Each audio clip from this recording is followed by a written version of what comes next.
sem qualquer prejuízo aos servidores públicos. Zero prejuízo aos servidores públicos. Tanto é que agora há pouco o Paulo Guedes, né, dado a isso, anunciou que o ano que vem vai ter aumento real do mínimo e o aumento real para servidor público também. Que estamos há 3 anos sem reajuste. A pandemia nos levou a isso. Tá? É uma despesa enorme que todos pagaram. Só em 2020 gastamos 720 bilhões de reais com a questão do Covid e nos endividamos e não podíamos ter mais despesa. O servidor pagou de uma certa forma, né? Com não reajuste. Agora, o pessoal seletista também não teve reajuste. Os informais perderam emprego com a política de sendo obrigados a ficar em casa, sobreviveram em parte com o auxílio emergencial de R$600 que nós demos naquela época. Bem, aqui um breve retrato, o que é uma máquina? Agora você tem que produzir coisas também. Você tem que, o Ministério, por exemplo, da Ciência e Tecnologia, você tem que implementar essas políticas, que um país que é dependente de ciência e tecnologia de outro país está condenado a ficar o tempo todo na escravidão. Você pode ver só o Ministério das Minas e Energia. Como os ministérios se falam, e no passado havia competição entre eles, algumas ações, agora, por exemplo, hoje publicou uma portaria para regulamentar as eólicas offshore. O que é isso? As eólicas que serão instaladas na costa do Nordeste, né, no mar, com capacidade de se gerar energia o equivalente a 50 Itaipus. A gente está indo para um funil, não está, de energia. A gente precisa se preparar porque... A construção de hidrelétricas parou. Até Belo Monte foi um desastre. E aí, se fez a fio d'água, ela gera energia... Mas a eólica, a solar... Não está em pleno vapor. Está em pleno vapor. Vai conseguir... E o que foi feito? O estudo inicial sobre a constância de ventos, profundidade do mar, e a costa do Nordeste é um dos melhores lugares do mundo para esses cataventos. Mas a energia nuclear não tem um plano de retomar? Essa semana, já esse mês, recomeça a construção de Angra 3 no Rio de Janeiro. Estava parada há mais de 10 anos, a Angra 3 começa. Tá? Como diz essa semana, regulamentou-se a questão de você construir eólicas offshore. Quem vai construir? Iniciativa privada. Vários países estão interessados, porque dali será o hidrogênio verde, né? E vai servir, quando você fala 50 vezes Itaipu é responsável por 14% da energia nossa aqui. Então, realmente, nós vamos ter energia. Seria o quê? Quantos por cento? 50 Itaipu. 14%. 50 Itaipus? Equivale a 50 Itaipu. Toda a costa do Nordeste, ela sendo plenamente ocupada com essas torres, ela pode produzir 50 vezes o equivalente a Itaipu Binação. E tem um vento constante ali. Sim. E mais, não tem vendaval, não tem tufão. Outros países existe isso aí. Então, é um local ideal. Então, o Nordeste, com isso, vai ser reindustrializado, vai ter emprego para o Nordeste, tá? E estamos em andamento. Não paramos desde o começo em buscar alternativas para o futuro.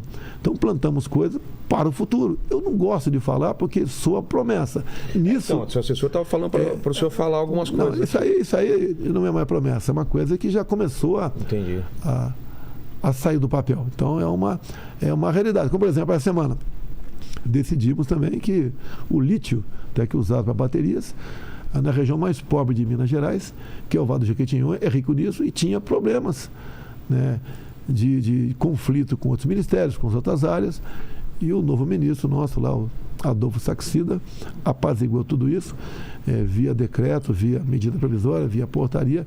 A região do Vale do Jequitinhonha já está pronta para receber aqui empresas para explorar lítio na região.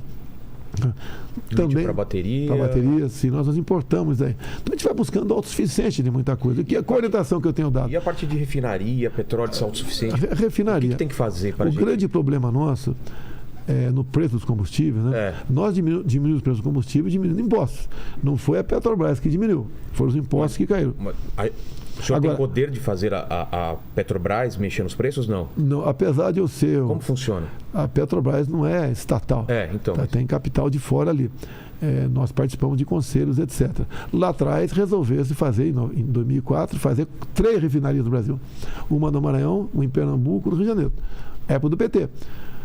Começaram a ser feitas... A gente seria autossuficiente se tivesse... Com mais 3 refinarias, poderíamos estar exportando diesel, no momento, exportando gasolina. 3 começaram a ser feitas.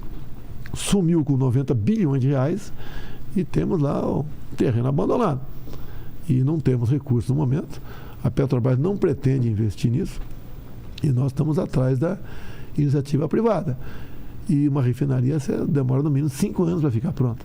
E o cara faz um planejamento. Quanto eu vou gastar daqui a 5 anos? Como é que estará essa energia que vem, do petróleo, né? Como é que estará no mundo? E muita gente se preocupa com o preço lá na frente. A gente é autossuficiente na produção, sim, mas no refino é mais do que autossuficiente. Somos exportadores, né? Sim.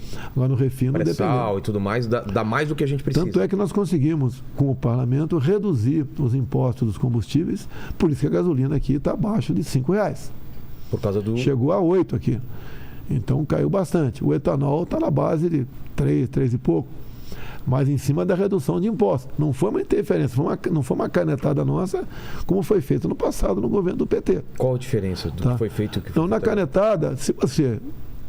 Canetada vai para onde? Canetada você diminui de forma artificial o preço dos combustíveis na refinaria. Foi feito no governo do PT. Dá para fazer isso? E acarreta o quê? Prejuízo se acumula. O cara vai... Eles vão segurar esse daí e vai jogar lá na... É isso? Se você está gastando mais e vendendo o combustível mais barato na refinaria, esse prejuízo vai acumulando. Um dia você vai ter que pagar essa conta. Grande parte dessa dívida de 900 bilhões da Petrobras vem da interferência de preço via presidência, diretoria e conselho da Petrobras. Mas por que a redução do ICMS não acarreta isso também? Quem pede, entre aspas, é o governador, os governadores, e eu também zerei os impostos federais. Então ele perde de um lado na teoria para ganhar de outro, é isso? Não, ele equilibra? Olha É só. isso que eu não estou entendendo. O que acontece? Não foi canetada minha, foi um projeto que na Câmara estava tramitando e teve aceitação dos parlamentares. Por exemplo, o ICMS, em média, da gasolina estava 30%. Em média, no Brasil, tinha estado que cobrava 35%. Em cima do preço final. Nós passamos para 17%. Por exemplo, o preço do imposto federal na gasolina não era um percentual. Eu cobrava, o governo federal, 69 centavos por litro. Tá. Então, eu cobrava 69 centavos. Os 30 e pouco por cento equivalia um pouco mais de R$2 o imposto, os impostos. Juntando então, por litro de gasolina, se pagava, em média, R$2,70 de impostos. Reduziu o imposto estadual e eu zerei o imposto federal. De modo que o preço da gasolina foi lá para baixo. Mas aí os estados chiaram com isso? Chiaram, mas... não teve contrapartida. A contrapartida haveria por parte minha, governo federal, se o total arrecadado de ICMS, o montante final, ele perdesse uma receita de 5% ou mais. Como não houve, é sinal que os estados passaram a arrecadar ICMS em outro lugar.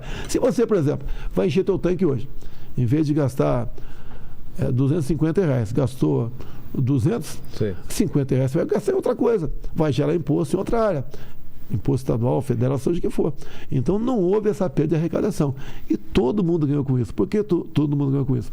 O preço dos produtos de cesta básica, que subiram durante a pandemia, começaram a cair de preço. No último mês, caiu em média 11%. Mas para reduzir mais, teria que fazer o quê? Refinaria? Não. Com refinaria você pode reduzir mais, porque nós importamos parte da gasolina que consumimos e parte do diesel também. E você é obrigado a pagar o preço de mercado. Entendi. E esse preço alto lá fora influencia. Guerra, tudo. A guerra também influenciou bastante. Entendi. E eu estava vendo uma das entrevistas do Lula, foi cobrado ele o lance da tal autocrítica do PT, e ele disse que quem tem que fazer a crítica são os adversários. Negativo. Eu faço autocrítica todo dia. É isso que eu ia perguntar. É isso que eu ia perguntar para o senhor. Eu tenho a sala da presidência e tem uma salinha do lado, né? A gente chama de confessionário. Porque... A gente vai lá lógico que quando você tem um problema com o ministro, você não vai discutir em público isso aí. Sim. Nem na frente de outros ministros. E eu dou a liberdade para os ministros, sabe? Jogar aberto comigo. A gente discute, a gente vê onde está errando, onde estamos falhando e vamos em frente. Como eu sou... É comum eu ver comentários nas mídias sociais nossas.